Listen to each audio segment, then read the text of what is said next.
Salut, c'est Christelle Cholet, humoriste, chanteuse, et je suis sur la libre antenne de Radio People. Bonjour Christelle. Bonjour Philippe, ça va? Ça va bien. C'est la tournée promo là aujourd'hui, tôt le matin, les radios, les télés, ça s'enchaîne, c'est formidable. Ouais. Bienvenue en Suisse, à Lausanne. Ah, j'adore venir en Suisse. Je suis très contente de venir en Suisse chaque fois. Je suis hyper bien reçue, et surtout, j'ai plein de copains. J'en discutais avec vos collègues journalistes tout à l'heure, tes collègues Philippe, et je me disais qu'en fait, je garde vachement de rapport avec par exemple Roxane de Morges, tu vois, de Beausobre, Mathieu et Maxime de Champéry, on va passer là bientôt. C'est vrai qu'on se voit même en dehors, on s'appelle, on se voit au Festival de l'Avignon, on se voit à Paris quand ils viennent. C'est rigolo parce que vraiment, je crois que c'est les seuls programmateurs que j'ai comme ça souvent au téléphone et que je vois souvent. La première fois que tu es venu en Suisse, tu t'en souviens? Oui, c'était à Morges justement, et j'ai immédiatement senti que le public suisse m'aimait. Et voilà, moi je suis tombée en amour des Suisses. Et chaque fois, alors je suis passée 3 fois avec l'Ampiafé à Morges, je suis passée 2 fois déjà avec mon nouveau spectacle, et puis je tourne partout dans la région. Saviez, Coppet, Gland, Sion, Montreux, enfin voilà, je suis vraiment une habituée d'ici, et je suis très fière que vous m'ayez adoptée. Le parallèle entre le public suisse et le public français? Même si on est 2 pays côte à côte, mais... Je considère qu'il n'y a pas de mauvais public, c'est-à-dire que je me dis pas, ce soir le public a été... Je considère que c'est l'artiste qui fait la salle, et que il y a des publics un peu moins expansifs que d'autres, mais c'est pas grave, c'est qu'à la fin il faut arriver à se les mettre tous dans la poche et qu'on soit en communion à la fin du spectacle. Mais il est vrai que le public suisse est un public, un bon public, un public généreux, un public rieur. C'est-à-dire que c'est pratique, ensuite tu rentres, tu dis bonjour, tu vois, et ça c'est formidable. Non mais c'est vrai, je suis particulièrement aimante. Et sans ça, la perception du pays, de la Suisse en général, toi, si on hors contexte spectacle... Moi j'adore venir, je suis tout le temps là, je vais pas vous dire que j'achète du chocolat, c'est vrai, mais je suis tout le temps là parce que je vous dis, j'ai des rapports avec les gens, je garde des rapports ici et je reviens tout le temps. Je suis tout le temps programmée, je serai à Genève aussi bientôt, donc je suis tout le temps programmée ici et j'adore venir, on est super bien reçus, enfin... Alors, on a l'impression que vous êtes content de nous avoir et ça fait plaisir.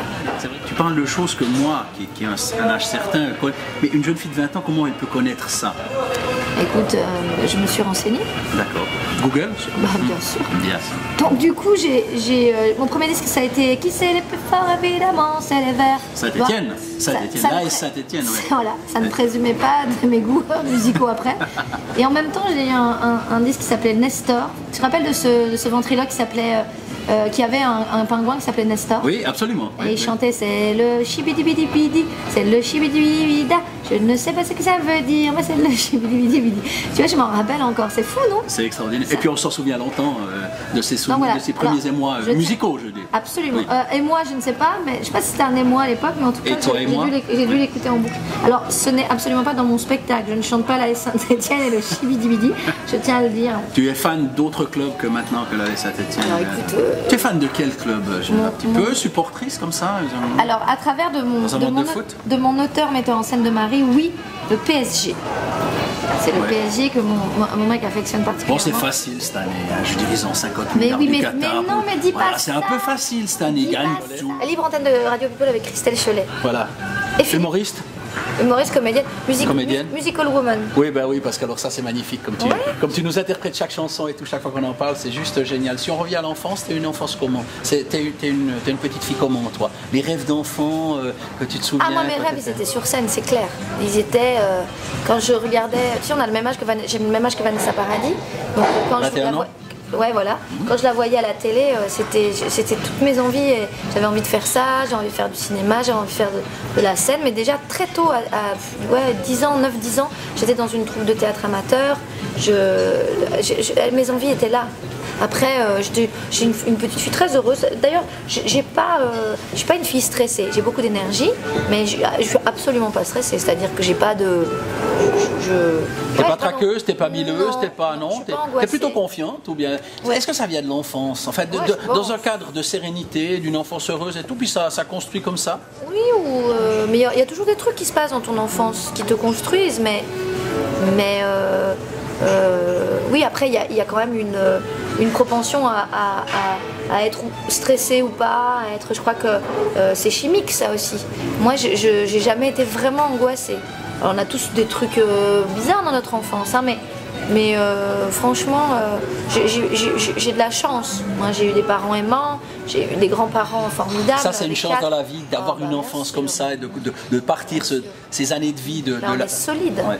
On est solide parce que, après, ce qui est difficile dans la vie, c'est de faire confiance à l'autre, de partager sa vie avec quelqu'un, de vivre avec les autres. Et quand on n'est pas sûr de soi et quand on n'a pas. Parce que l'amour, ça veut dire aussi. Qu'est-ce que ça veut dire quand on est enfant? L'amour, ça veut dire tu aies confiance en toi, tu es formidable, tu peux arriver à faire des choses. Quand on n'a pas tout cet amour-là derrière, ben, c'est compliqué. On est un peu sur des bases bancales. On ne fait pas confiance aux gens. L'amour qu'on n'a pas reçu, si on ne l'a pas reçu, ben, c'est difficile de le donner. Donc moi, j'ai pas à me plaindre de ça. Moi, j'ai eu tout l'amour nécessaire, j'ai eu tout ce qu'il me fallait. Donc je suis très heureuse. C'est de l'apprentissage, c'est du travail. C'est beaucoup d'envie aussi parce que... tu ne peux pas faire si tu n'as pas envie. Et il faut faire la différence entre vouloir faire people ou vouloir faire ce métier, qui n'est absolument pas la même chose. Et ce métier, c'est de l'amour déjà de ce qu'on fait et c'est cette envie d'être sur scène tout le temps, sinon ça ne marche pas. C'est pas possible. Tu dis vouloir faire people, ça veut dire vouloir être connu, simplement. Voilà. Tu penses qu'il y a beaucoup maintenant, on est dans une période où en fait les gens ils veulent plus travailler mais ils veulent être connus, c'est ça? Oui, mais ça a toujours été. Je pense qu'il y a des gens qui se disaient je veux être une vedette, je veux être une star. Bien sûr qu'on a ces idées-là quand on veut faire ce métier, mais d'abord moi ce qui me plaisait c'était de faire du théâtre, d'être sur scène, de faire rigoler les gens parce que ça s'est vite imposé et de faire ce métier, de chanter, c'est ce qui me plaît le plus, tu vois ce que je veux dire, c'est pas arriver me faire photographier, même si évidemment on fait ce métier pour ça parce qu'il faut être connu et quand t'es connu c'est que ça marche et c'est bien, mais moi ma base quand j'étais petite, je voulais être sur scène et je voulais chanter et je voulais dire des textes, je serais allée dans des troupes amateurs, ce que j'ai fait dans n'importe quoi pour dire ça. J'ai joué des trucs quand j'avais 10 ans, je jouais le Père Noël et tout ça, je jouais Zézette dans la troupe amateur de la ville d'à côté. Enfin voilà, le grand directeur est venu, il a dit écoutez mademoiselle Chollet, si vous voulez faire le clown, c'est pas chez nous, il faut aller à la télé le faire, mais pas chez nous.